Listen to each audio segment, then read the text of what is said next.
আসলে আমাদের সবথেকে বড় সমস্যা কি জানেন? আমরা অপরের সুখ সহ্য করতে পারি না। হ্যাঁ বন্ধু। আর দেখবেন ভগবান তাদের সাথেই থাকেন যারা সবসময় অপরের ভালো চায়, যারা সবসময় অপরের মঙ্গল কামনা করে। কিছু কিছু মানুষ আছি আমরা যারা অপরে যদি কেউ কিছু ডেভেলপ করেছে, কি অপরে হয়তো নিজেদের আগের থেকে একটু চেঞ্জ করেছে, মানে ভালো কিছু অ্যাচিভ করেছে, তাহলে দেখবেন আমাদের মধ্যে অনেকেই আছি তারা একটু হিংসে করি তাদের সাথে। তাদেরকে কি করে দমিয়ে রাখা যায়, তাদেরকে কি করে আটকে রাখা যায়, তাদেরকে আজে বাজে কমেন্ট করে কিংবা হচ্ছে সমালোচনা করে, নিন্দা করে, কটু কথা বলে তাদেরকে কি করে টেনে রাখা যায় এই চেষ্টা করি। আসলে এটা আমরা ভুল করি। আমাদের সবসময় উচিত অপরের ভালো কামনা করা। আমরা যদি অপরের ভালো কামনা করি, দেখবেন ঈশ্বরও, আল্লাহও আমাদের ভালো করবেন। আমাদের সবসময় সৎ পথে চলা উচিত, সৎ কাজ করা উচিত।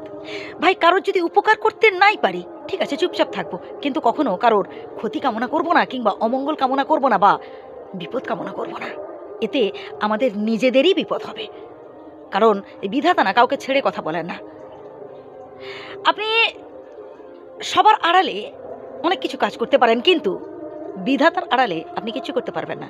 কারণ বিধাতার চক্ষু চারিদিকে রয়েছে, প্রত্যেকটা জীবের মধ্যে, প্রত্যেকটা জড় বস্তুর মধ্যে, সব কিছুর মধ্যেই কিন্তু ঈশ্বর রয়েছেন, আল্লাহ রয়েছেন, বুঝলেন? তার আড়ালে আপনি কিচ্ছু করতে পারবেন না।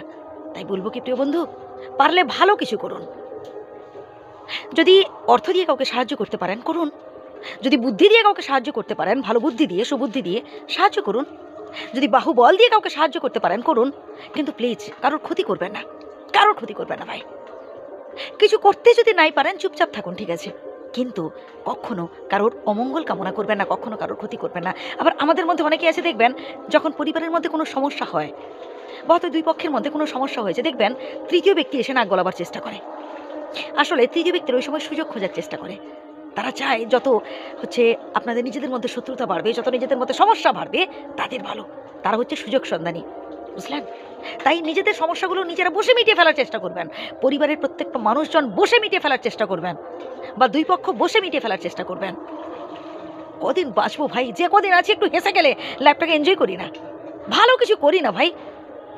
কেন এত টেনশন, কেন এত দুশ্চিন্তা, কেন এত হিংসা, কেন এত ঝগড়াঝাটি? ভালো কিছু ভাবুন ভাই, ভালো কিছু করুন। এতে আপনারও ভালো হবে, অপরেরও ভালো হবে, আমাদের সবার ভালো হবে। ভাই, একদম বাস্তব কথাগুলো আমি তুলে ধরার চেষ্টা করি আমার এই চ্যানেলে, কারণ আমি চাই সবাই যাতে করে ভালোতে থাকুক, সবাই যাতে করে সুখে থাকুক। কোনো রকম টেনশন, কোনো রকম হতাশা, এসব একদম মনে প্রবেশ করতে দেবেন না। মনে রাখবেন, যখন যেটা হচ্ছে ভালোই হচ্ছে। ঈশ্বর যখন যেটা করেন আমাদের ভালোর জন্যই করেন। যদি ভুল বলে থাকি ক্ষমা করবেন। ধন্যবাদ।